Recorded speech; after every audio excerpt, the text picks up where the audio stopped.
We are motherfucking live in this bitch. So, welcome, ladies and gentlemen, to another episode of the goddamn heel hook. This is a real special one for me because I just know that, like, this is kind of like the prelude to the 24-hour Twitch that we'll be doing tomorrow. If you haven't seen or heard about this yet, you've been living under a rock.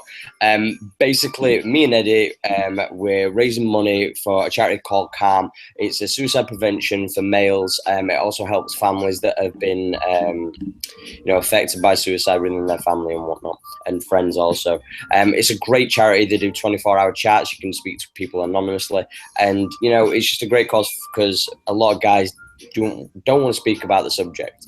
But the great thing is, though, is with the platform that we have and the people that we know, we're going to do a Twitch. It'll be on twitch.tv/the heel hook. So make sure that you subscribe to that. It'll be tomorrow at 10 p.m. Greenwich Mean Time, which will be, if I remember correctly, I'm just going to pull this up because I actually replied to somebody on Twitter about this earlier. It's going to be right. So it's 10 p.m. Greenwich Mean Time, which means it's going to be 2 p.m. Pacific time and 5 p.m. Eastern time. So when you drop in tomorrow, twitch.tv/the heel hook show. When you go on there, please make sure you subscribe. We'll be raising funds. We'll be playing games. Eddie's going to be getting his ass kicked on NBA 2K17 first and foremost. We've got 4v4 teams. I'll let Eddie pick first because I kind of schooled him in the last one. Okay, wait a minute. Time the fuck out here. I picked the Spurs. First of all, you were like, oh, we can't pick the Cavs or the fucking Warriors. So because I know my basketball, I'm like, okay, I'll go for the third best team in the league, which is the Spurs. Like, well, then I got to use the Cavs. And I was like, fine, use the Cavs. But I didn't say shit about it. Spurs aren't the third best team, though. Spurs are the second best team. In what? In the game? In the game, yeah. Semantics. The Cavs are the what, third, fourth? Oh, okay. They have one good player. Like, bruh. Like... Dude, come on, dog. Come on now. Well, the point being is I'll let your boy Eddie fucking get the picks. We're starting off with the Spurs versus the Cavs. His Wolves are going to face my Bulls. My Clippers are going to face against his Wizards, if that's right. And my Thunders are going to face his Rockets. So, but more importantly, at the back end of all this, we're going to be doing a fucking war. Fucking Eddie Law versus Ash, where we're gonna have a UFC 2 competition where if he can beat me or make it go to decision, considering the last time, that bro, come on. No, I give you that one. You're right. You got the advantage in this shit. I know. I'm not bullshitting. I'm reminding myself how shitty it felt to get my ass whipped, and I'm coming back with a vengeance. I know that. He has to, because if he was to beat me, or if he's going to make it go to decision at UFC 2 tomorrow on Twitch TV /the heel hook, he will. Basically, I'm gonna have to shave my fucking head into a mohawk, which my hair's like thick at the sides now. But I'm also going to have to dye my mohawk red, Dan Hardy style, as a form. So tune into that. We'll be raising money, like I said. We'll be trying to get some folks to join in and guess and whatnot. I'll be playing on an array of different games, everything from Tekken to, like I said, NBA 2K17 and a vast amounts of others. But yeah, we'll get straight into this anyway. First and foremost, did you see the John Jones DC little interaction? All I saw was DC talking about, hey, man, you finally out of suspension. Don't get busted for the fight, basically. What do you say back?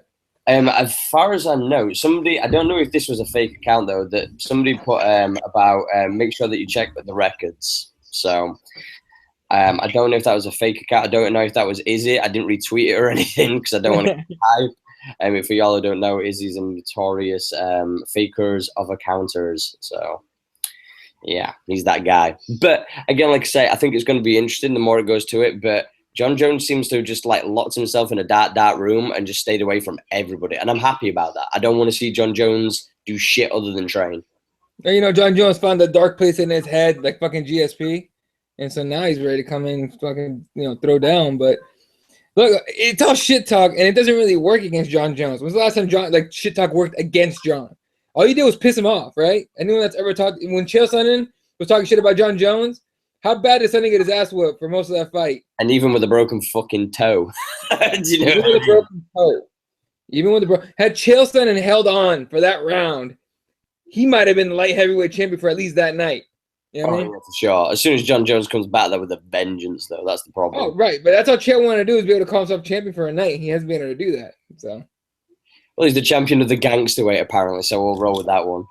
Oh, he's undefeated as far as his brain tells him, but it's funny. It's all funny. It's funny. Like, that's the worst thing in the world. Like, it's all good and well when you go, I got beat by Anderson Silva in his prime. I got beat by John Jones in his prime. But then when you get beat by Tito Ortiz, we got a real problem.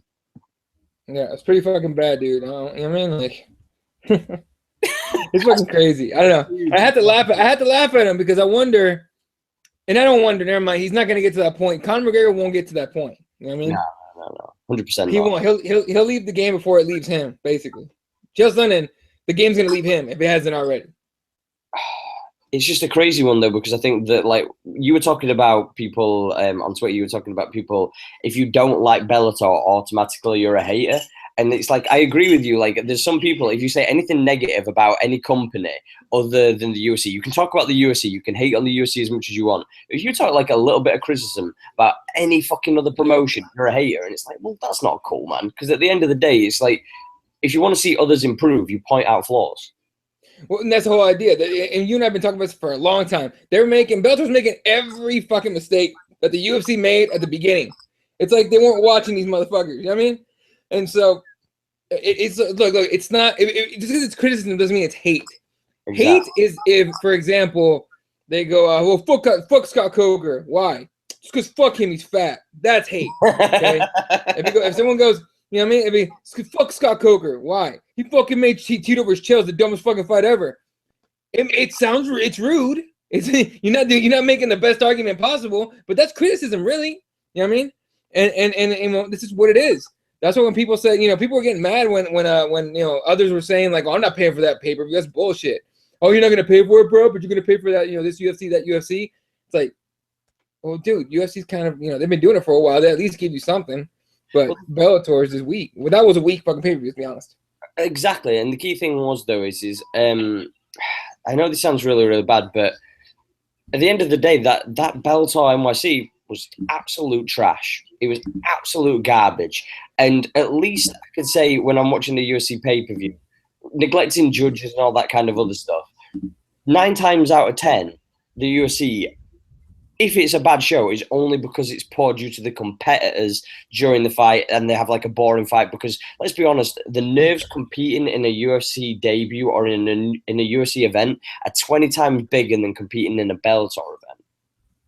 Yeah, and look, man, overall, like, and I don't know why, it's kind of funny. So yesterday, I forgot what I was tweeting about with the Bellator thing, right? And this one dude fucking goes, "Oh, why are you guys rooting against Bellator?" And that's the only way it came about. I was like, I'm not rooting against Bellator. That's criticism, dude. You can't criticize Bellator. It's like you're not. Okay, me not criticizing Bellator is not going to help Bellator move up. Mind you, I'm not fucking stupid enough to think that my opinion is going to help them do shit. You know what I mean? That being said, everybody's look, wallets or votes. That's what I always call it, right? Yeah. You vote with your wallet, right? Everybody, as far as we know, as far as like the leaked numbers go, people didn't voted against it. You know what I mean? People voted against this pay-per-view. I was going to say, we're not open for this one. I saw it was around about, was it 75 to 90K? Maybe. I don't know. Yeah. Potentially. Mind you, Bellator's not going to put those numbers out. Otherwise, if Bellator had really good numbers, those numbers would have been public immediately. Oh, 100%. Right? 100%. They're gonna wait, and they're gonna inflate those numbers to make them look good because advertisers are paying money. And look, that's just the way the business goes. That's just how it goes. This is not the fight game has never been an honest one until you get in the cage. And even then, juice heads, cheaters, bad refs, bad judges. It's not an honest game. Stop thinking that everything's supposed to be fair. Everything's supposed to be, why is GSP getting a title shot coming back? Well, because it's a fight game. It's never going to be fair. It never was fair. Get out of that illusion in your fucking brain that makes you think that everything's supposed to be fucking even because you're going to fucking crash and burn in life badly. Not just be fucking the fight game. I mean, this is what it is. Life, man. I'm just saying, dude. Like, it bothers me because I say anything on Twitter. about about anything. We're like, for example, it was maybe like a month ago. I tweeted something like, look, this Mayweather McGregor fight's a circus. That being said, I'm rooting for McGregor. Oh, how could you fucking root for McGregor, bro? How could you root for McGregor? He hasn't defended his belt. Blah blah blah blah. It's not fair to the rest of the lightweights, and he didn't defend his 145 belt. It's not fair to the featherweights. And the first thing I said was, first of all, who the fuck said any shit was supposed to be fair? You know what I mean? You want fair? Go play basketball. And then it's not fair either. Look at the fucking Tim Donaghy just a few years ago, the ref that was fucking fixing games. You know what I mean? Oh, the NFL's fair. Oh, you want the NFL to be fair? How about juice heads? Fucking, how about, there's felons all over that fucking league. Dudes that beat their wives and girlfriends and shit. Okay? You want fair? You want fair? Go to sleep. Have a fair dream. That's about as close as you're going to get. And it's literally every sport. Like, you look at tennis as well, the thing of the female tennis player who got popped for PEDs. And it wasn't even a PED per se. It was just that they changed the rule of what you were and weren't allowed. And they added that additional thing that she'd been using for so long because they found there were some benefits to it. So it's like, even when you weren't cheating, technically you were cheating. Do you know what I mean? So it's like, no matter what sport, no matter what gender you are, like, there is always going to be cheats. There is always going to be problematic things whenever it comes to sports. What? Always you're talking about Sharapova, right? Yeah. Because she got damn, she fine. No, time out. Who gives a fuck? Let that chick use whatever she wants. She's too goddamn fine. The thing is, though, is you say that, but that's the middle ground where it's okay, right, as far as you're giving her a pass because she finds out. And I get that. I'm just we're just going to go and we're going to make the TV show, Rolling with Eddie, the dating show. It's going to be brilliant. Eddie's going to find like female athletes all across the world, no matter what kind of fucking sport they're into, and he's going to be like, "Hey, girl, want to roll?" But anyway, no, what I was going to say is, though, but the additional thing of that, though, is there's the other scale. And then when you start seeing people like Chris Cyborg sat next to Paige Van Zandt, Michelle Waterson, and Joanna Jędrzejczyk, and you're like, oh, they're not the same. That's not the same species. That's not even the same fucking gene pool, man. That's fucking ridiculous. She regressed. Mind you, one of them got popped. She fucked with her own gene pool. You know what I'm saying? Like, she fucked her own shit up. Okay, but goddamn, she's huge. She's like 40 pounds on each one of those girls at least. Well, you know what's the scary thing? All three of those girls are strawweights. Now, put that into perspective. You know, everybody who's seen the Chris Cyborg picture, if you haven't seen it, please go and check it out. Chris Cyborg stood next to doing the UFC women's panel, stood next to Paige Van Zandt, Michelle Waterson, and Joanna Jędrzejczyk. Now, when you see them all in a row, bear this in mind. Every last one of you that turned around and said, yeah, it's totally fair that she smacked Angela Mangana in the face. She deserved it. Look at the size difference in Paige Van Zandt and Joanna stood next to fucking Chris Cyborg, and tell me that don't scare the shit out of you. And tell me that's fair. And then go call Magana a bully again, fuckers. Motherfucker. Like, I'm not being funny. I don't agree with anything she said. In fairness, not at all. My game. I think to myself, though, who gives a shit? You know what I mean? It is what it is. But I can't, like, that's like your mum whooping your sister's ass and you'd be like, yeah, that's okay. Like, it's just not right, no matter which way you look about it. It's like, it's not the same thing. You're not the same age, you're not the same size, it's not cool. But like, I am looking forward to seeing Chris Cyborg compete. Wait, I know exactly how to explain this. That Cyborg fight punching Magana is like every real Gabby Garcia fight. Yeah. It's not the same species, okay? It's not the same human. They're not the same humans at all. I just saw that Liam put size is irrelevant. It made our sport look like shit. Professional fighters in a cage should be treated like any other sport. Now, while I agree with you in theory, what you've got to take into account is and granted she's in a different weight category, but the problem is if we were to allow everybody who had a confrontation not to be reprimanded outside of a cage if they can't compete against each other, if we were to allow that, then that puts the sport into disrepute anyway. I agree that, you know, that you shouldn't quote unquote cyberbully and all that kind of other stuff. But with that same thing said, you have to be very, very careful, because what if we were to allow Mike Perry and Alec Winter to fight in the middle of that thing, like in the middle of that retreat? Now, granted, they could fight in the same weight category, But my point being is if you were to allow one of them to rip the piss out of the other on social media, and then instead of resolving it in an adult manner, or just going, I'm going to block you, but to allow something like that to happen, it's just wrong, because that's when we start to look like Neanderthals. That's when we start going back to the human cockfighting, because it makes the other fighters who are martial artists look like they're not sportsmen. It makes them look like they're just trained thugs. That's all it looks like. Yeah. On top of it, look, fighters, any fighters that have a problem with another fighter, never fight for free. Exactly. Get fucking paid for fight. What are you doing? That's what the one thing I was like. I was like, well, she punched Angel Magana. I'm like, outside of the cage. Well, they're not the same weight class. I'm like, doesn't matter. If you offer Angel Magana, this money, a good amount of money to fight Chris Cyborg, please believe you can make that circus happen. Okay? That's one. Two, get fucking paid to punch people. How are you gonna bitch and complain that the UFC doesn't give you a fight and you're punching chicks on the fucking in the street? What are you talking about? And how are they gonna invest money on you when you're being a thug? You know what I mean? You're being a thug. You're fighting outside the cage for free. Okay, and it makes them look bad. The fact that why would they want you as champion? Oh yeah, our 145 women's champion punches strawweights in the face. Correct me if I'm wrong. What? But didn't they drop Thiago Alves because he pistol whipped somebody in the strip club? Thiago Alves, wasn't it? Thiago, no, Alves. Alves is the pit bull, right? It's a different Thiago. Thiago Santos? No. Thiago. I just remember that somebody, anyway, a fighter, got into an altercation at a strip club and he beat somebody up at a strip club. And then a part of me just kind of goes, well, the UFC has to let you go. They have to let go. She should get punished. I just think that, you know, the pity party for somebody who's the biggest fucking chick outside of Gabby Garcia, you know, you can't feel sorry for her when somebody takes the piss out of her when she's capable of fucking up grown-ass men. Like, you can't. Sorry, it was Diego Brandao that did that. Diego Brandao. I was halfway there. Yeah, that was pretty bad. But, you know, you can't do that shit, man. You can't do that. But well, I'm trying to think of what else that has been happening over this past fucking couple of days, because, like, I'm going to admit, I've been kind of out of the loop because I've been, like, doing crazy amount of shit trying to sort out. Real quick.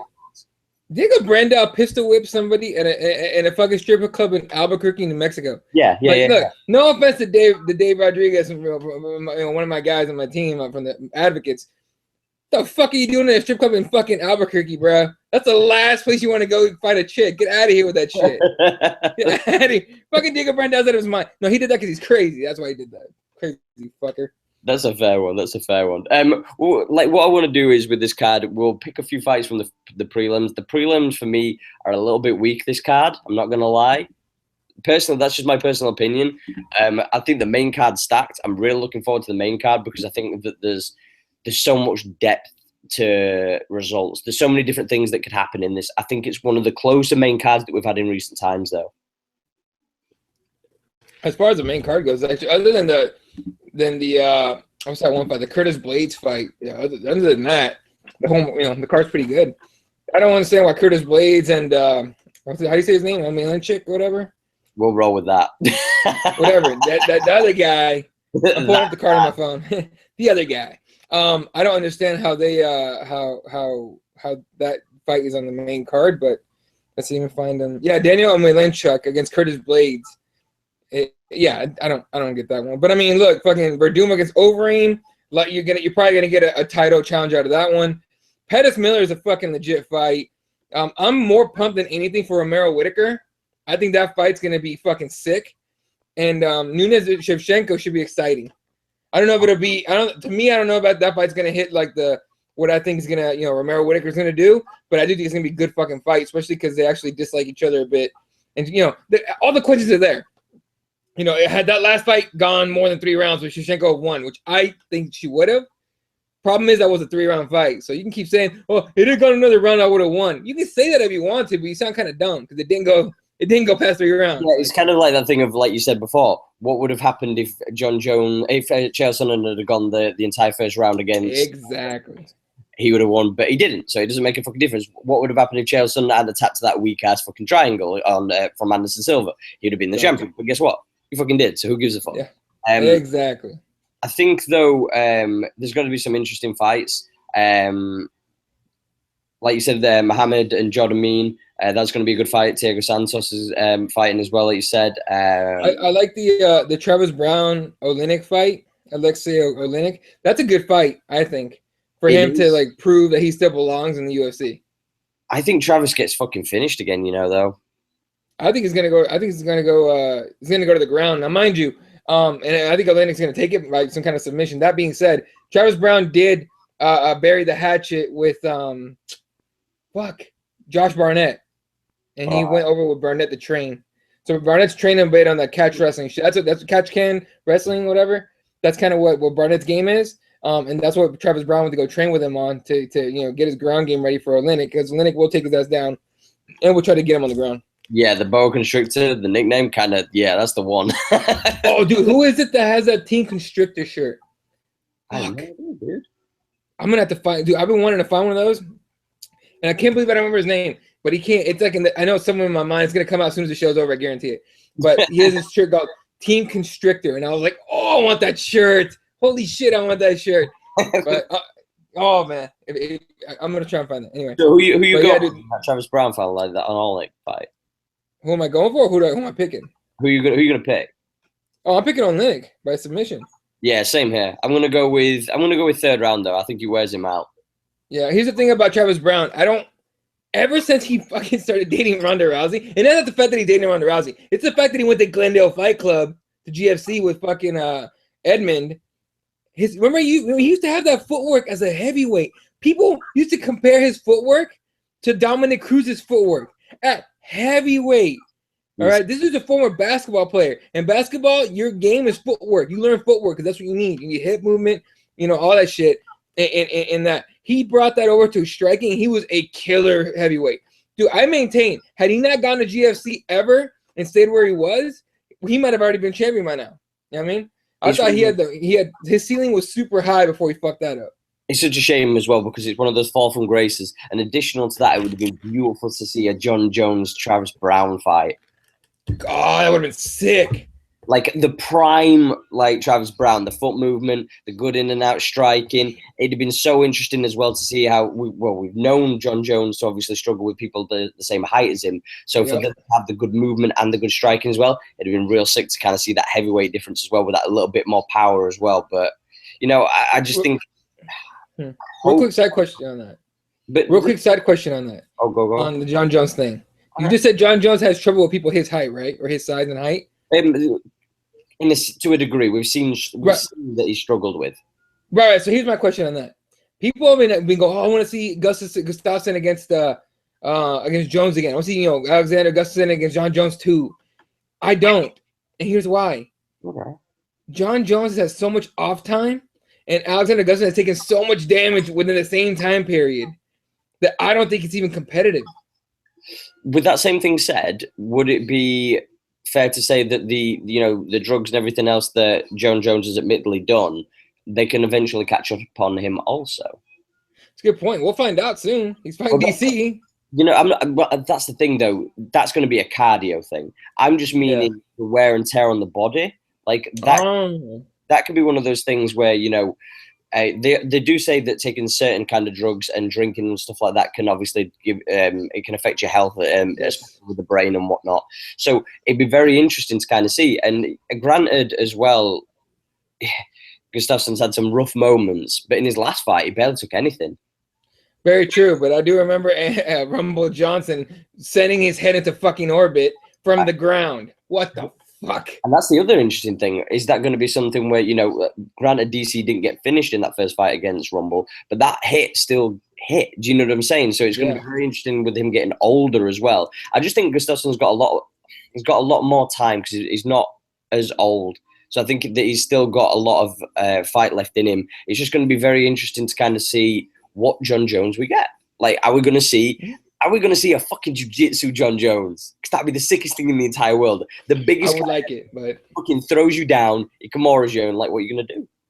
Like, how are you going to stop him? Like, he takes down wrestling. Right. Yeah. But here's the thing about him, too, is remember when the first DC fight, DC's like, I'm going to take you down at will. DC couldn't get him down for a long time. Meanwhile, John Jones took his ass down a bunch. John Jones takes your fucking strength and fucking goes, yeah, I'm better at it than you. and he fucking proves it. Now, will that John Jones show up? I sure as hell hope so, because that's gonna be a firefight. You know what I mean?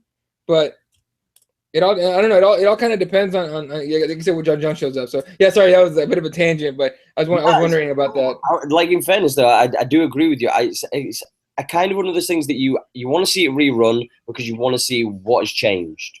Because there's a lot of question marks around that fight. But with that same thing said, you know, I'd rather, if I'm completely honest, I really do want to see Jimmy Manuwa get his chance because I think he's earned it. He's beaten a good array of people, and I think that it's about time that he got his shot. You know what I mean? You can only lose so many and win so many, and then one of the times you've got to get a shot. So, no, definitely. With that same thing said, though, the first fight in the main card is Anthony Pettis versus Jim Miller. Now, this is a real tough fight, I think, for Pettis because obviously he's going back up. Yep. I think that. Sorry, I just saw that Liam said you guys should do this show high. I know you smoke too. Allegedly, in my state, allegedly, quote unquote, allegedly, quote unquote, allegedly. I'm not. I'll say this: I'm not in Colorado or Washington or anywhere that has legal weed yet. So allegedly. I was going to say allegedly in mine as well because my country doesn't have it legally. Like, oh yeah. Oh, bro, that's got me so hyped now. Yeah, so Pettis anyway. I think this is going to be a tough fight for him because obviously he's going to have to go back up. After that failed campaign, it's kind of one of those things that is he mentally ready to walk out after all the trouble that he's been having in his own personal life with people breaking up his shit, setting his shit on fire and whatnot. Like, is it going to be a case of that he's kind of fighting for the sake of fighting now because he needs this win? This is kind of like a Travis Browne moment for him. Like, he needs this win more than anything. Like, he really does need this win. If he can't beat Jim Miller, where do you go from there? First of all, he's got to make weight, which he should, right? But 155, 100%. He should make 155. It shouldn't be a problem for him. That being said, it's still, to me, still a question mark for him. But it's always been in his head. Anthony Pettis' problem has always been in his head. He has the physical tools. He has a ground game. Remember, he submitted Benson Henderson for the title in the UFC. I mean, he has Charles Oliveira, didn't he, as well? Yeah, exactly. So, and then we know he's got the hands. He's got the stand-up game. Here's the problem. He lost confidence in it after RDA fucked his shit up. Mind you, they possibly roided out pre-USADA RDA. But where the hell was that RDA against fucking Eddie Alvarez? MIA. That's what that was. Who fucking knows? All right, that went out with the needles and everything out the back. But that being said, you know, it's all been in Pettis' head. Does he have the confidence? Does he have the mental strength now to go in there and be like, I'm just going to fucking fight my game? Is he afraid of maybe getting cut after this fight, which I don't think he would be, but, you know, is he afraid of getting cut? Is he afraid of losing? That's the problem. Is the confidence goes away and the fear creeps in, and you have all this doubt in your head, and it will affect your physical performance, right? Because it's, you know, fighting is 90% mental, you know? The scary thing is about this, though, is Jim Miller's unranked. Take that into consideration. If he loses to an unranked guy in the lightweight, you go in at least the 9 or 10th, at least. Yeah, exactly. He's unranked. Jim Miller has more to win. He's more to gain in this fight than Anthony Pettis. He really does. But here's the thing. This is a hard fight because Jim Miller is also a very good vet. You know what I mean? He's got fucking sick-ass ground game. He's tough as they come. You know what I mean? And Pettis kind of shows a bit of quit in this fight when things aren't going his way. You know what I mean? Again, the RDA fight. What was his last fight where he and the Max Holloway fight? He kind of quit in that one too. Yeah, he did.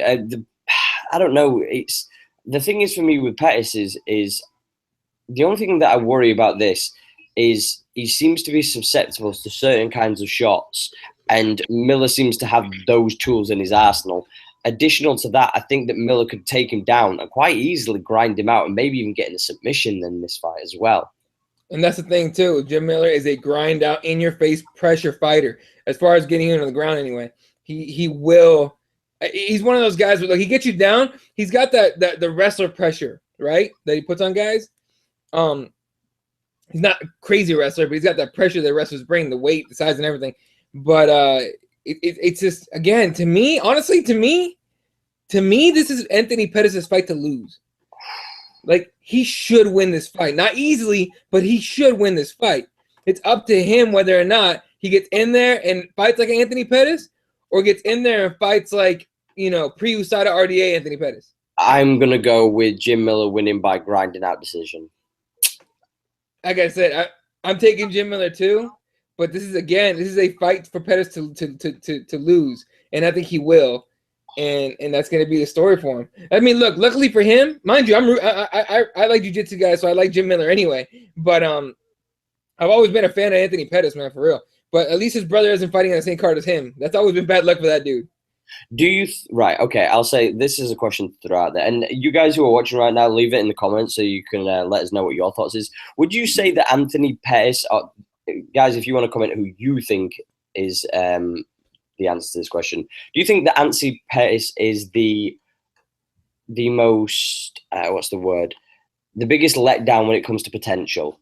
When we saw what Anthony Pettis was capable of, and then what he's become now over these past few years, would you say he's the biggest letdown as far as potential from what we saw that he could potentially have been from being on the cover of fucking cereal boxes, hitting highlight knockouts and highlight kicks and strikes and all, and great finishes and becoming a great champion, to now potentially being beaten by somebody who's an old veteran who's not even ranked? And we're talking here that this guy might not even make weight. He might get beaten quite easily. Like, would you say he is, or is there anybody else that's exciting your mind?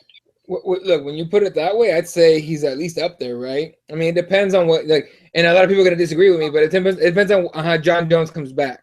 Okay. But John Jones has already proved himself, though. Like, John Jones has proved that he's one of the baddest ever. He beat everybody in front of him. Right. But let's say he goes in there and DC finishes, but it won't happen. But let's say in the first round he finishes John Jones. DC finishes John Jones. Is that not going to be a conversation people are having?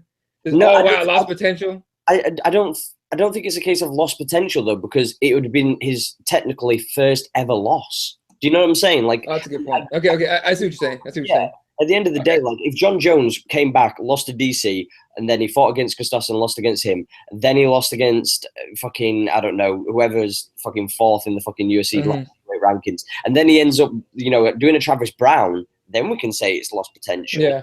But as it currently stands, we're talking about one of the greatest of all time. Like, regardless of his last, I get what you're saying. Like, I get what you're saying.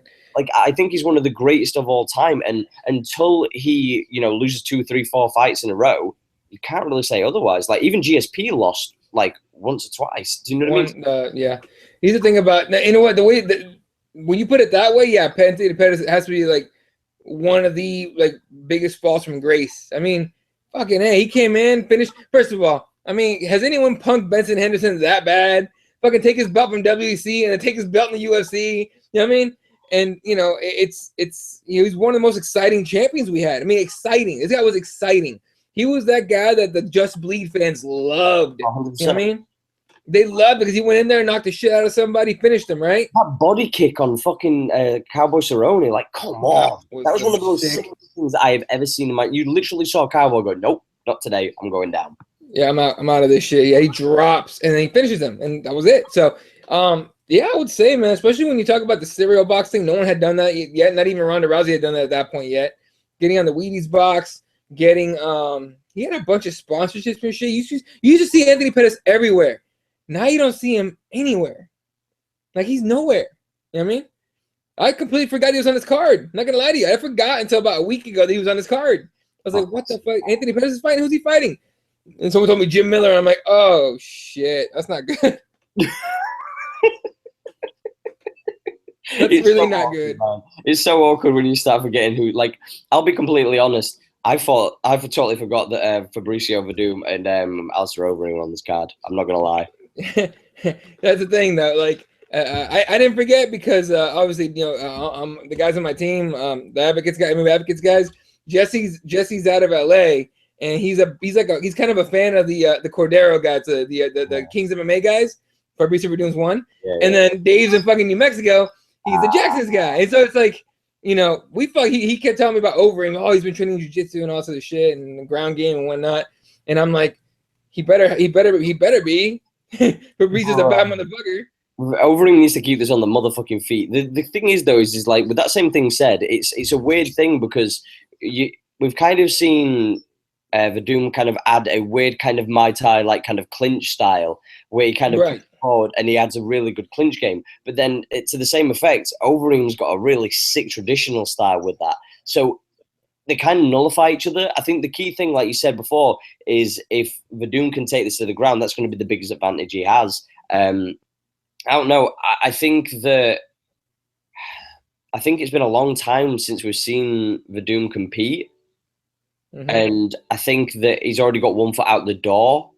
I think that he kind of should have already had a challenge. I think he should have already had a title shot by now. If it wasn't for the Cain Velasquez stuff, I think that we'd have already seen him face Stipe again. Okay. Because it's kind of like an unanswered question, isn't it? Right. Here's the thing about Werdum. The reason you didn't hear from him for a while is that he kind of gets himself into trouble a little bit. You see what the shit he did? We Photoshop Nike, right? Here's the thing. That's kind of why you don't hear about him very much anymore, I think. Mind you, I think he's going to be the next, fighter, UFC fighter to bail on UFC, like to go to Bellator and shit. Because win or lose, especially win, okay? But let's say he wins this fight. He's going to be like, okay, I want a title shot. I want Stipe. Dana White's going to say no. Exactly. He's just going to say no. It's just what he does. He's going to say, no, fuck that. You're not getting that title shot, right? And then Verdum's like, well, fuck that, then cut me. Let me go off on my own, do some other shit. He'll go to Rise and he go to, Bellator, and then Bellator will get another fucking Netflix rerun type of guy. I mean, it's kind of what it is. Oh, but God. We're gonna see fucking Werdum versus fucking Fedor again. I don't know what to tell you, dude.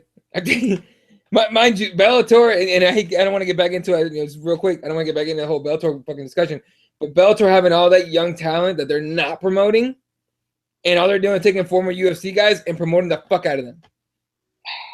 I don't know what to tell you. I'm not the one doing this shit, people. Don't call me a fucking Bellator hater because I'm pointing at the fact that they're fucking up. Why isn't MVP being promoted?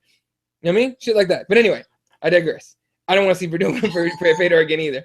But in this fight, dude, it's kind of, Werdum's striking has improved immensely. And he's way better than he used to be. I mean, by a lot. That being said, he's not Overeem level striking. Overeem's a scary fuck on the feet.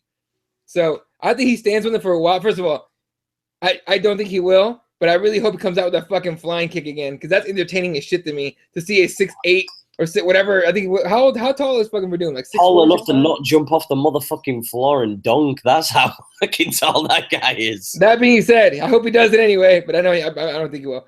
But could you imagine if he gets to fly through the air with that flying kick and fucking Overeem just sidestep and clotheslines his ass? Exactly what will happen if he does it. That's what I'm saying. If he does that shit, I see Overeem just sidestep, boom, knockout. Oh my God, that'd be one of the crazy. And don't be chasing Overeem running backwards either, Werdum. You got knocked out like that in your hometown, homie. Fuck out of here.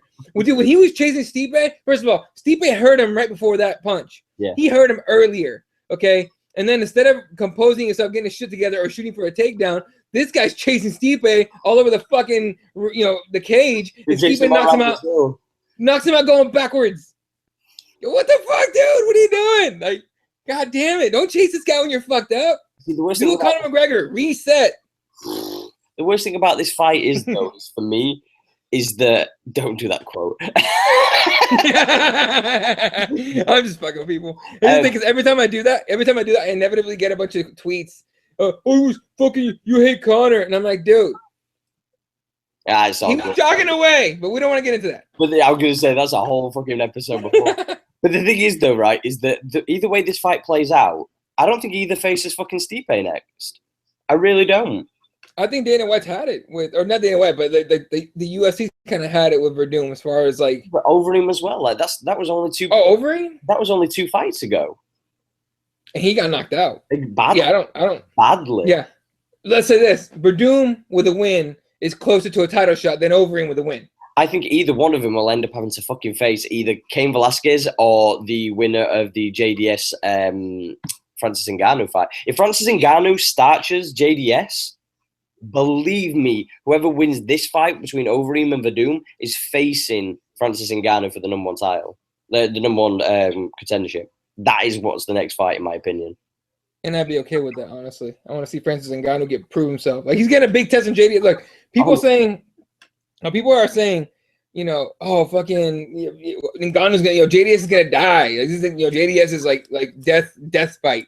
I don't agree.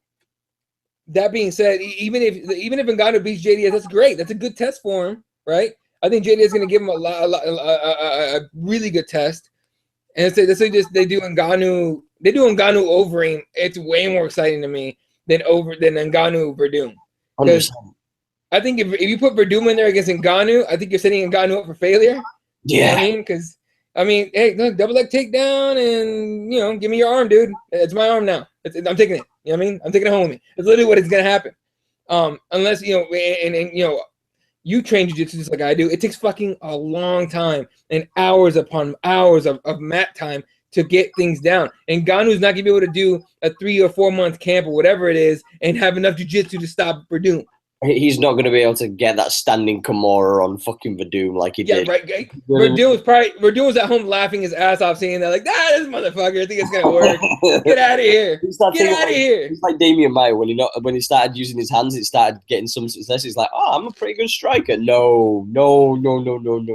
Anderson Silva shut that down real fast. Yeah, exactly. Anderson Silva was whooping his ass, talking to him like, hey man, I teach a beginner class on Sunday. Pop. You better show up. Pop. I'll teach you some shit. Pop. Fucking him up. And then playing Olay with him and shit. Like, it was like fucking bullfight. The Francis Ngannou thing's really interesting though, because he's very much the wild card because he's such a raw compare and he's got so much more to kind of be molded into. I think that, like you said, the best fight for him would be against Overeem, but he has to get through JDS, which is going to be no easy task. But then we've got Derek Lewis, who's apparently not going to be retiring, so that always leads something else to be coming back as well. So I don't know. People say that the heavyweight division is a bit stale, but I think with the few wild cards that are getting thrown in there, we're starting to see now a lot more fighters where it's actually kind of fun to actually see there. What do you mean?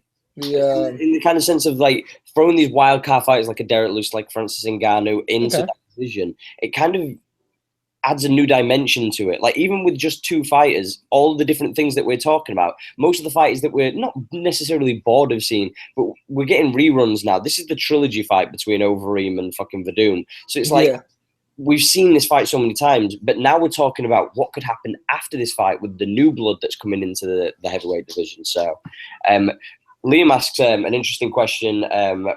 Will Kane ever fight again? Why you gotta stab me in the heart, dude? That's my boy. That's my guy. I think no. I think no.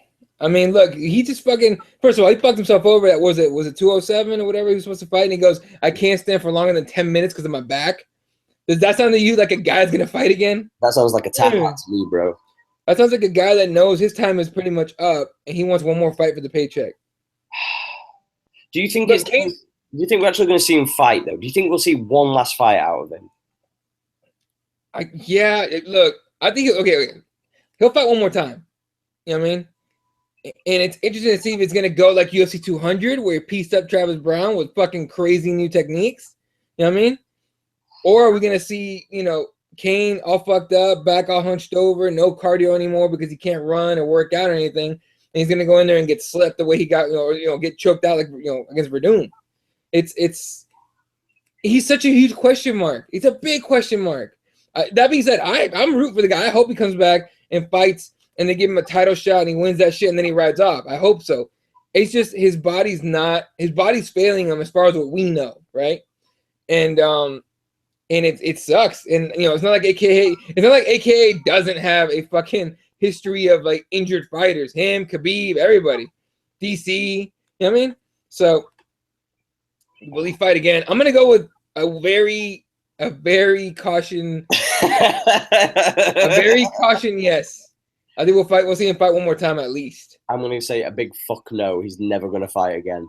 Mind you, he had back surgery, right? He got back surgery. He's had like back surgery like more times than like certain fucking fighters have had injuries ever. Like right. So he had fuse shit and all that other stuff that takes away mobility and everything. Okay, so it's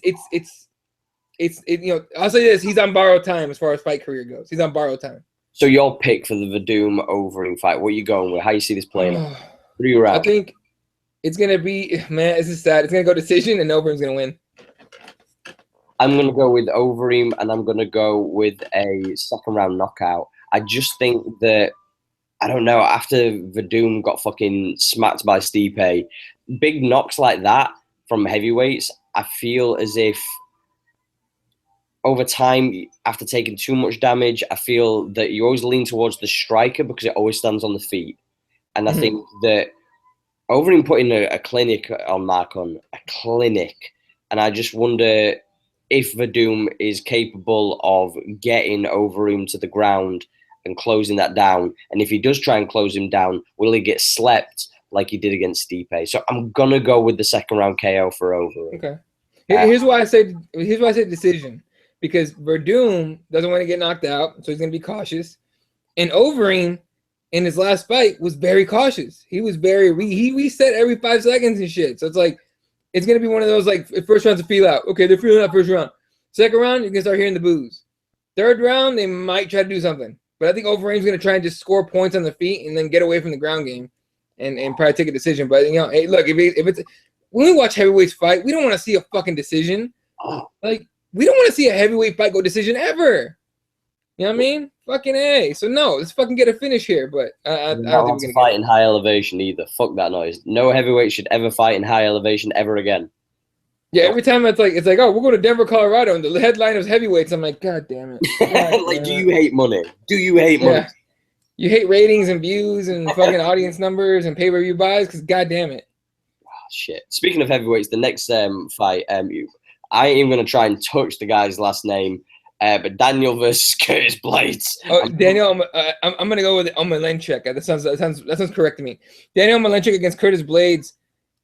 I don't know why this fight's on here. I don't know why it's above the Werdum fight. I just don't get that. I think because Curtis Blaydes throws hands. Curtis Blaydes, every fight he's won has been by knockout. So they're hoping. Look, I think they're hearing. They might think the same thing that I do as far as the Werdum Overeem fight going decision, and they're gonna try and get a knockout guy in there like Curtis Blaydes and try to get an exciting finish to hype the crowd up for the co-main event. See, the thing is though, is didn't Curtis Blaydes get popped from marijuana? You said like during/after his last fight. Who? Curtis Blaydes. He got popped for weed? Yeah. I'm sure he got popped for marijuana after his last fight. Okay.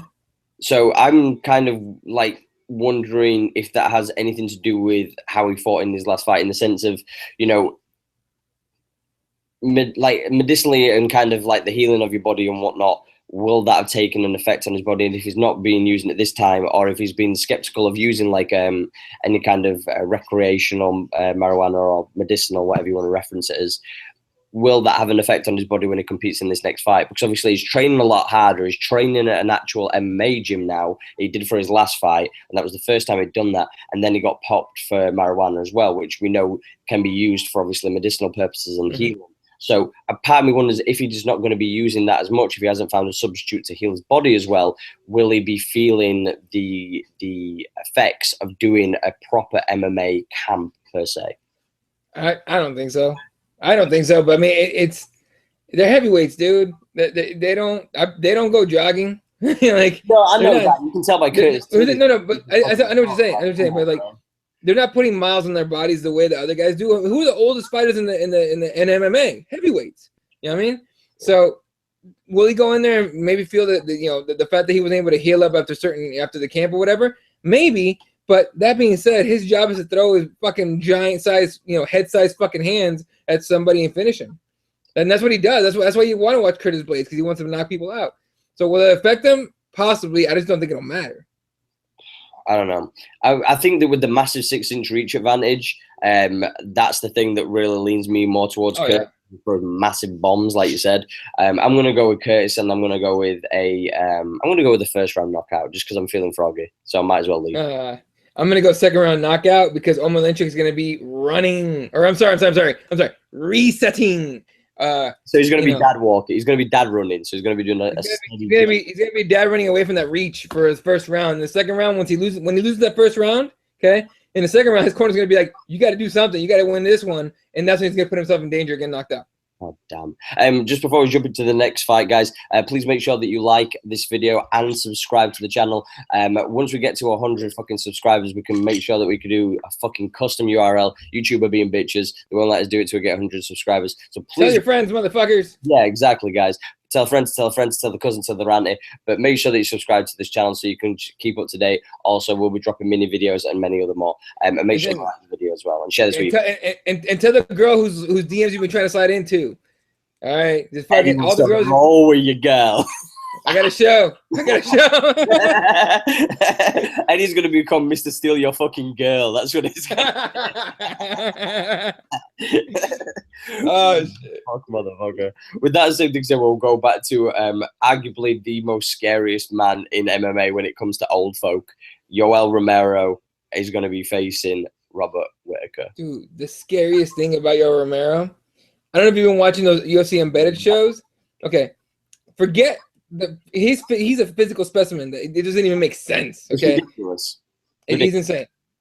His abilities are insane. The scariest thing to me about him, when you look at his face, there's a part on I think the second one or one of those. I think it might have been the second one where he's looking at the camera saying, "I've never been the favorite. I've always been the old guy. Do I look worried?" And in his face, you see the belief that he has in himself. That's the scariest thing you see in somebody. The belief. That is that's what deflated Jose out of Conor McGregor. The Conor McGregor believed so much that he was gonna beat the shit out of Jose Aldo that Jose saw and he was like, "Oh no, this fucker's for real." You know what I mean? This is the same look Yoel Romero has in his face, and I want to see how Robert Whittaker reacts to that. You know what I mean? Robert Whittaker, like in those embeddeds, he's been like cool, laid back. He's like, "Yeah, give Romero his due. I'm just training here and there, talking to my kids on FaceTime, all that shit." Yoel Romero's not doing that. Yoel Romero is training and talking about how this is it. God wrote this for me. I'm coming after it. I'm like, "Oh shit!" Yeah, but with that same thing said, though, you can overtrain. And I know that he's a great athlete. For sure. I know that he looks physically, impeccable, and he looks like a fucking god. Like, let's not be fucking, beating around the bush here. No homo. But the point being is the fact that he is training non-stop, and he's got one eye on Michael Bisping. Like that, we know this consistently. We haven't heard him talk about Robert Whittaker. We've heard him talk about getting his shot at Michael Bisping. Repeatedly. That's all we hear. Now, if you're overtraining and you're thinking about another guy, there are two things that I never want to see a fighter do. Do I like? Time out. If you're training and you're thinking about another guy, that just sounded funny in my head. Sorry. Oh, dude, you're getting fucking freaky. You're getting fruity. No, that's just funny because it's funny because you said no homo and that just started the fucking train. Anyway, anyway, no, you're right. Sorry. Go ahead. The point being is that it's true though, because at the end of the day, like when you're training for a certain kind of guy and you're thinking to yourself, right, I've got this guy to come and compete against, you should be literally 100% focused on that guy. That is a hurdle that you need to smash through. Don't do any of that bullshit where you're turning around and you're going, "Oh, I'm going to be fighting against can't wait to fight against this guy though." That makes no sense, because if you don't respect the power that Whittaker has in those hands, you are in for a rough motherfucking night. And this is a 5-round fight. Bear that in mind. This is not a 3-round fight. It's for the interim title. So we know that Yoel Romero kind of does some skeptical fucking things when it comes to long distance fights or when it gets to the latter rounds in fights. We've seen it with the stool, we've seen it with the towel, we've seen it with water. We've seen a lot of skeptical things. And watch the third round for sure. The third round is going to be very interesting. I'm personally leaning towards Whittaker personally because I think he's got great movement. I think he gets in and out very well. I agree with a lot of people that Yoel has the explosiveness, but for me, I think the footwork negates that. And if you look at the guys who Yoel's been beating, like Chris Weidman is not known for his exceptional footwork and movement. Jacare, not known for his exceptional footwork and movement. Yep. Now Whittaker has got good movement. He's got good footwork, and he's got heavy hands. I personally think that he picks it in for 2 or 3 rounds and makes Yoel chase him. If the key thing for Yoel is if he can get a hold of... Sorry, there's some kind of crazy-ass moth flying up in my biz. But if Yoel can get hands on him and take him down and grind him, that'll be the key to help him. But the problem is can he finish him on the ground and can he keep him down? Because we've seen that Whittaker can get up. Yeah, dude, I'm leaning Whittaker as well, but for the fact that Romero's been so busy talking about Michael Bisping that I think he is looking past Robert Whittaker. And Jacare did the same thing. Remember when Jacare and Whittaker was made, everyone was like, "Holy shit, this Whittaker kid's gonna die." Yep, I was. What happened? Yeah, and what happened? Like Whittaker finished him. So I think that's the same thing that's going on here with Romero. I think he's overlooking, and I think, like I said, not only is the third round going to be the most interesting thing, in between the third and the fourth, watch that corner start dropping water all over Romero's back. Like, oh, we need extra time to dry it off, or stool time and shit. Watch the shenanigan bullshit coming from Romero's corner. It's gonna happen. And it's gonna happen if I mean, I'm sure like the commission's gonna talk to Romero and his corners beforehand. Like, hey, don't pull none of that bullshit. All right, don't pull that shit. I want to see that. But you're right. Whittaker's gonna make Romero come after him. He's gonna make him gas himself out. He's gonna, let's say Romero drops Whittaker in the second round, and Romero tries to finish him. You just said right now, Whittaker's good at getting up. Whittaker can survive that, right? Exactly. And then what happens in the third round when Romero's muscles are they're just demanding oxygen that is not there, and they're just loaded with lactic acid. Meanwhile, Robert Whittaker is like, I'm young, I'm good to go. Let's do this shit. Who's getting pieced up in that fourth round? You know what I mean? Same thing with Brunson as well. He let him attack him. He let him try and pressure. Yeah. He let him fucking run around for 20, 30 seconds. The next thing, he was picking up his teeth. Like, that's the thing. People are really underestimating Whittaker. And I think that one of the key things that I don't think a lot of people in martial arts really, and I'm going to be really bad here and I'm going to say it, but a lot of Americans do this. They tend to not respect anything from outside of America. If you're not American, Canadian, Brazilian, like that kind of area of like the world, if you're not from there, a lot of the time MMA fans go, like, he's from some country that's not from where we are, so they're not as good as us. And then when we see people like Joanna's, your Connors, your Whittakers that come through, Mark Hunt, we see these people that Overeem, pardon me, but we're seeing these guys and they do show that there's talent outside of the States. And I think a lot of people always sleep on people that are not from the States. And I think Whittaker's been that guy and he's kind of steadily gone under the radar. And to be quite honest with you, I think it was so much fun to see Whittaker versus Bisping than it would be to see Yoel against Bisping. I think, and people, people were like, oh, Bisping's afraid of Yoel Romero. No, he's not. Bisping's going to piece up. He's going to piece up Yoel Romero. He's going to tag his face up a million times and take a decision win. That's what's going to happen. Okay?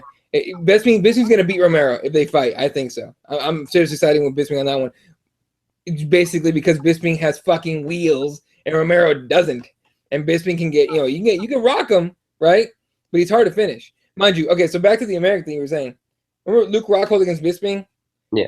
Luke Rockhold himself was walking into the cage like, this is such a waste of time. Why am I here? He was like a child who didn't want to go to the fucking family reunion, but he had to put on a fucking shirt and tie and show up to the family reunion. Why am I here? This is such a waste of time. Went in there and guess what the fuck happened to him?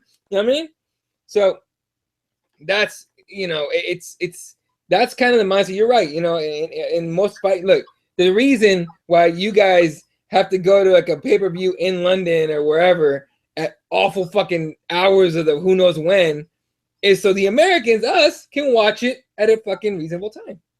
Because, most of the audience is here, let's be honest. So, yeah, I agree. Yeah. I agree with it. So of course, it's going to be that ridiculous mindset that, when Doo-Ho Choi gets in there with Cub Swanson, oh, yeah, our guy's going to beat the shit out of that guy. Who fuck is that guy? And then we get the best fight possibly ever in that weight class. And then, who was it? Korean Zombie, same shit. Don't forget Gustafsson against John Jones. Gustafsson versus John Jones, like, oh, who's this Swede guy? John Jones is going to fuck him up. One of the best wars we've ever seen in the UFC, but especially 205. Okay, so it's the casual fans. Mind you, when a Conor McGregor is a huge name, when a Joanna Jędrzejczyk is a huge name, all these same motherfuckers, they go look at Ancestry.com, find out they're like 0.000000001% Irish. All of a sudden they're Irish, and oh shit, we're Conor McGregor guys. He's my people now. People, look, most casual fans are very fickle. Very fickle. They're very it's our way or the highway, rah rah bullshit. You know what I mean? Hardcore fans have been watching. Yeah, exactly.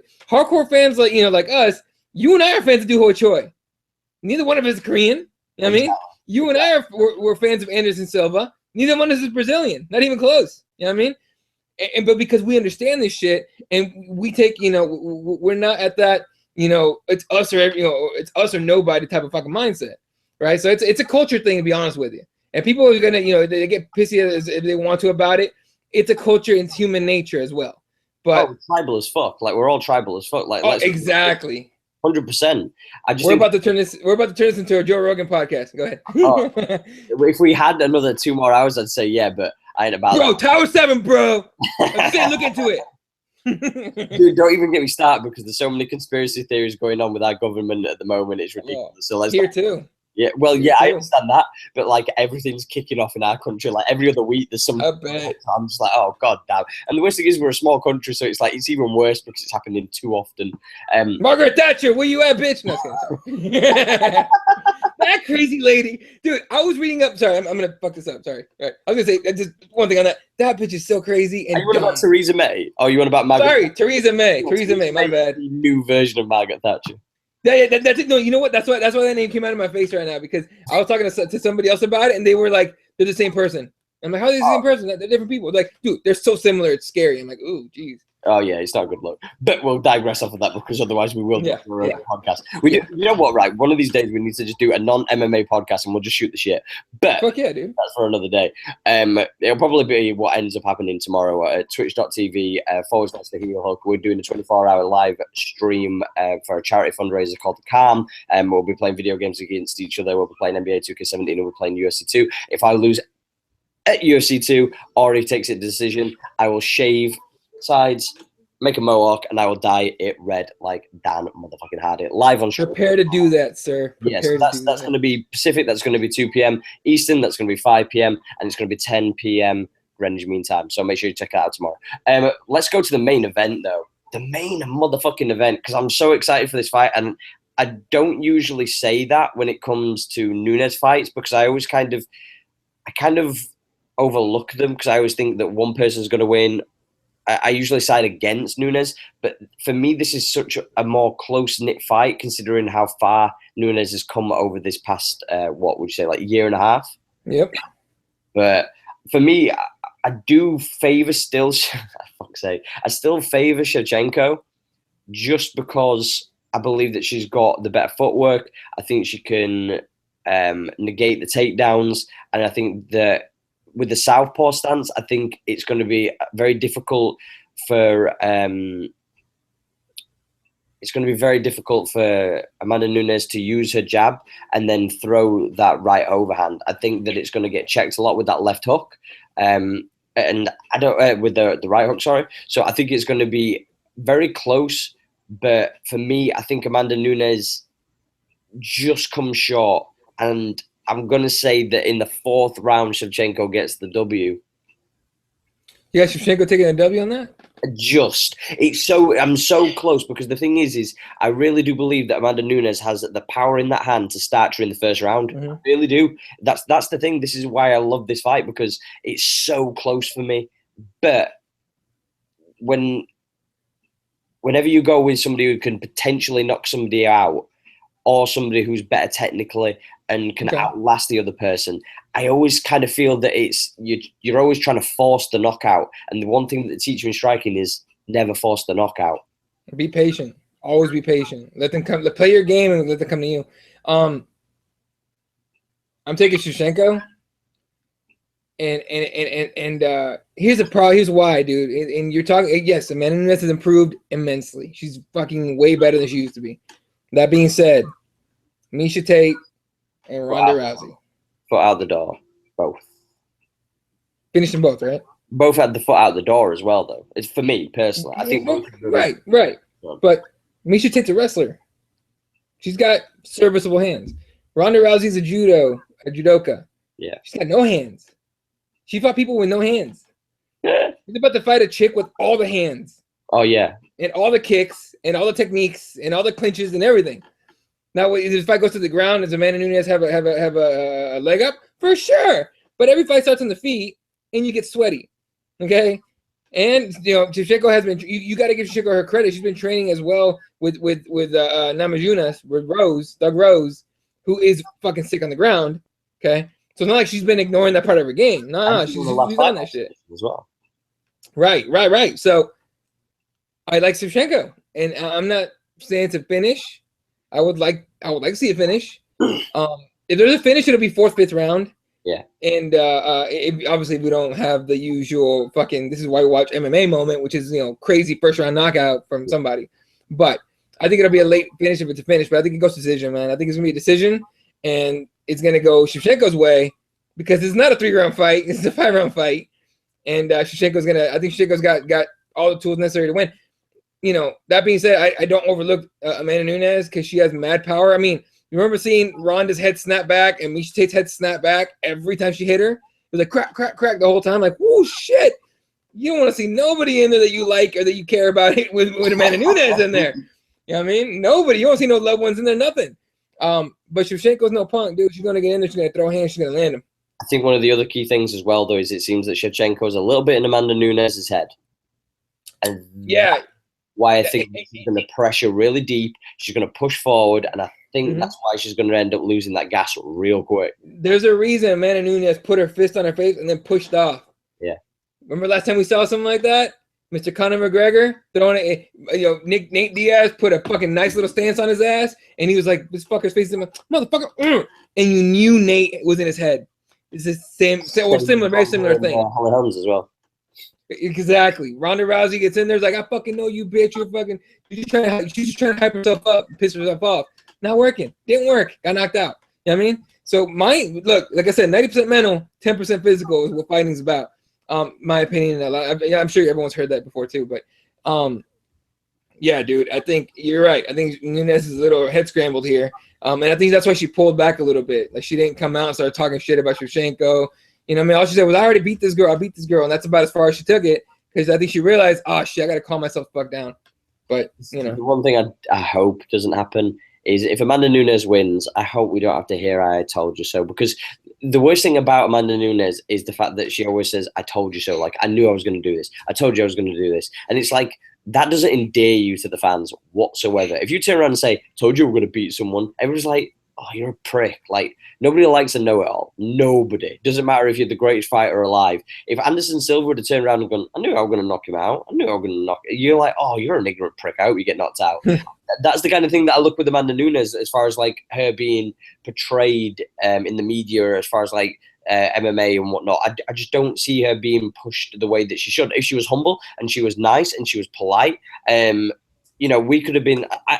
I don't mean to sound this like it should be exploited, but with her being a lesbian, I think that there's a lot of marketing that could be used where she could make a lot of money off of it, and that is what these guys are all asking for when it comes to working with WME.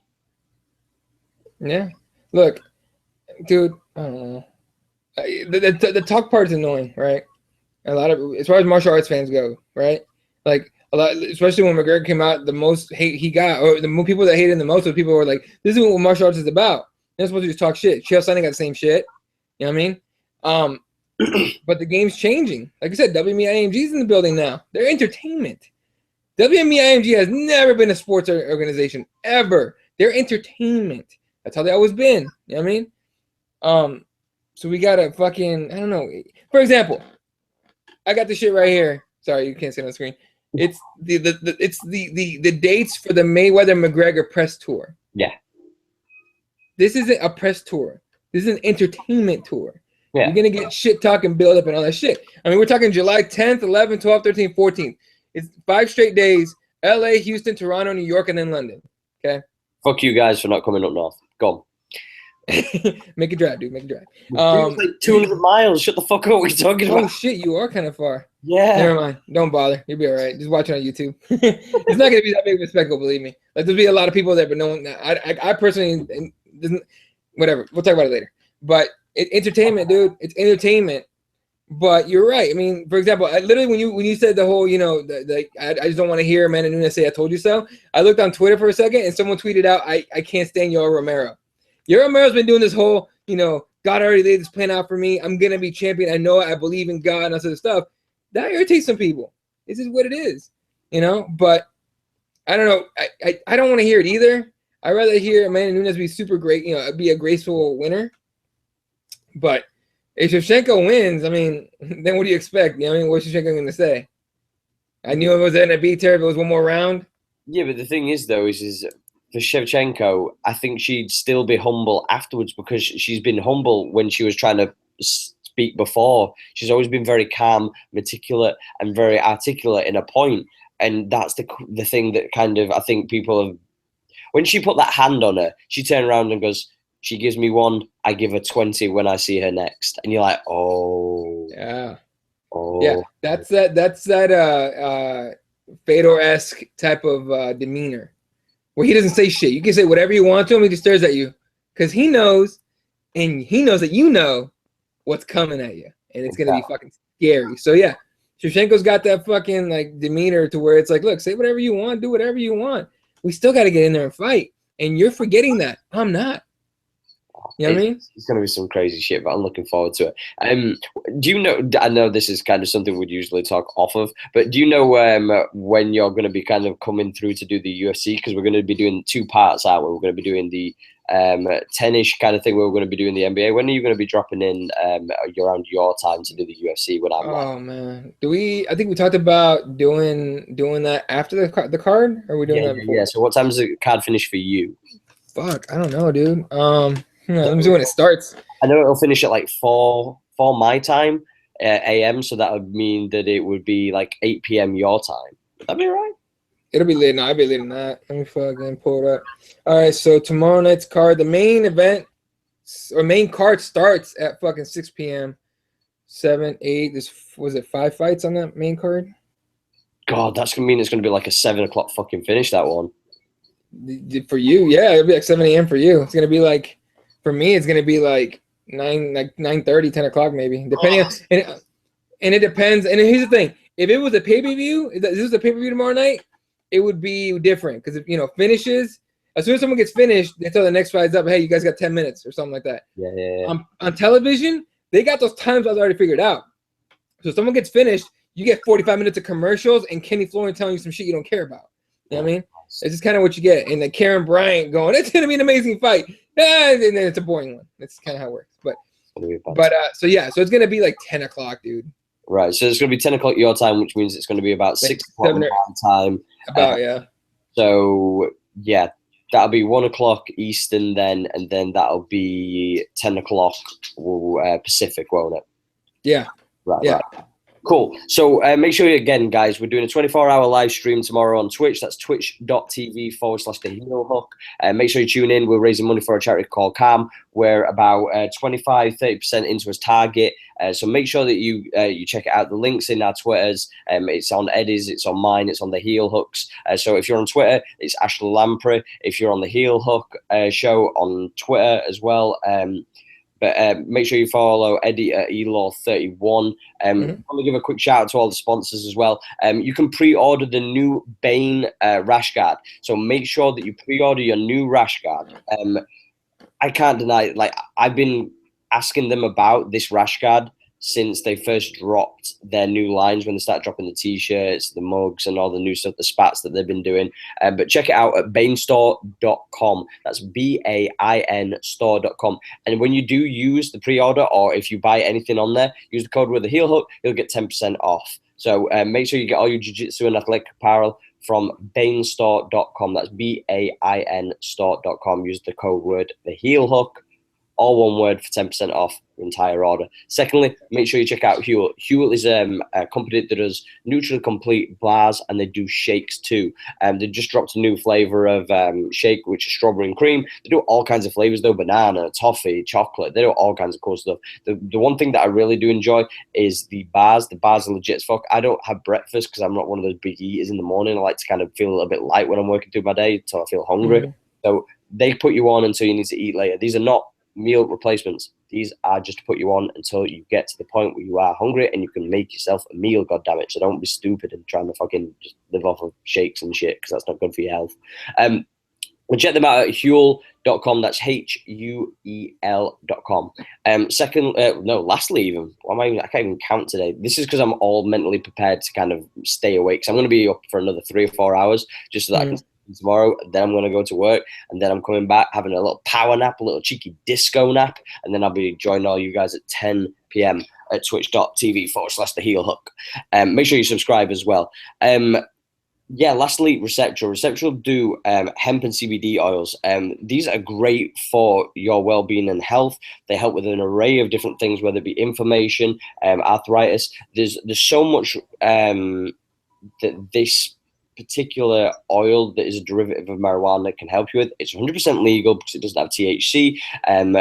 In the actual oils, it has like 0.1% THC. It won't get you high. You won't feel fucking faded or anything like that. You'll be cush. It's a beautiful thing. Like I say, I use it every day. I use like 1 drop in the morning. I use 1 drop at night, and I don't have to worry about my back playing up if I've been doing jiu-jitsu, kickboxing, or if I've just been working. So I couldn't recommend it high enough. There's an array of different things that it's supposed to help with.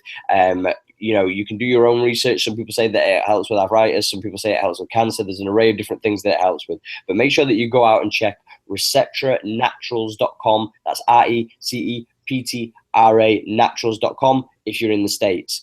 If you're in the United Kingdom or Europe, use RECEPTRAglobal.com. Either site, don't make no difference. Make sure that you use the code word The Heel Hook. That gets you 10% off your entire order. It don't even matter if you spend £50, £20, fucking £100, whatever you spend, 10% off. They do tropicas, they do body rubs, they do oils, and they do different strengths as well. So you don't have to worry about doing too much or too little. Like I say, I always say start less and work up, because then you can find your middle ground. Because you don't want to do too much; it won't have no effect. But the thing is if you find that nice balance, why do more? But last but not least, make sure that you check us out on twitch.tv/The Heel Hook. Make sure that you go over there and subscribe. All the links are in the description afterwards on past episodes as well if you need to, or if you're looking our about, they're all up on there as well.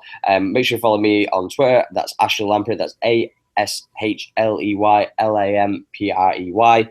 And make sure you follow The Heel Hook Show on Twitter also. And again, on this video, please leave it a like, guys. Share it. We do appreciate you guys commenting in the chat. We do appreciate all the likes, the shares, all the love that we get from you guys. And make sure that you subscribe for more future episodes that me and Eddie drop. And where can I find you, Eddie, bro? All right, find me at Elot31 on Twitter, and of course crossmma.com for the podcast and everything. And just real quick, obviously, represent, hit him up for some good shit. But shout out to my team, Karatea Association, CTA, JPG Jiu-Jitsu, heading off to be gangsters down in Vegas this weekend. In fact, starting tonight, we're going to put those ass whoopings down on the mat. Let's go, motherfuckers. Come bring the W's back and the medals. We're bringing all the medals back to Arizona, motherfuckers. JPG Jiu-Jitsu, actually, for real. Good luck to my teammates. I wish I could be in there. I'm going to try and find a way to watch if there's anybody broadcasting it. But regardless, shout out to everyone heading out to fight on the mats. And please be careful on the mats. Just a few days ago, a young man got put in the hospital, busted his neck supposedly, and couldn't feel anything as far as his legs or his arms or anything. Just the last update I got was that he's starting to get feeling back. So, what happened was he got someone in a triangle, and that dude tried to drop him and basically break out of it. Very dangerous stuff.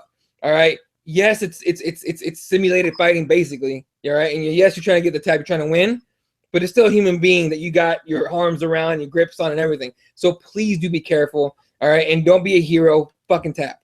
Okay. Basically it. But again, shout out to everyone out there competing. CTA, let's get the shit.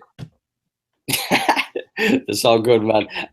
So make sure you tune in tomorrow, guys. Twitch.tv/The Heel Hook. Me and Eddie will be there 10 p.m. That's going to be on Greenwich Mean Time. It's going to be 5 p.m. Eastern, and it's going to be 2 p.m. Pacific. So make sure you tune in, guys. We're going to be smashing out some NBA 2K17, me and Eddie. And then after the card, because I'll be talking about the card during the show, the main card.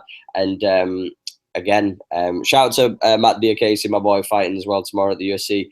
And as well, thank you so much for tuning in, guys. We appreciate all the love, as always. This has been The Heel Hook. Peace up. A-Town guy. I love you, Mike. I love you.